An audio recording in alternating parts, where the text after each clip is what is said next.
Here is how to see hidden tagged post on your Instagram. So let's go to Instagram, tap on the profile there.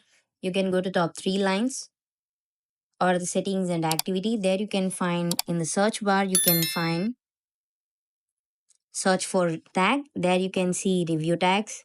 After go to tagged, here you can see all the posts that you have been tagged. So if you tap on select here and if you select this picture, if you tap on hide, then that will be hidden, but that won't be appeared on your profile. If you tap on hide, now that was being hide from my profile.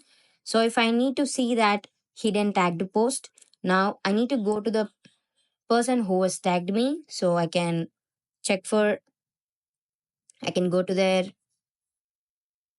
profile. Here I can see the tag post. Here this was tagged. So if I tap on three dots over there, I can go to tag options.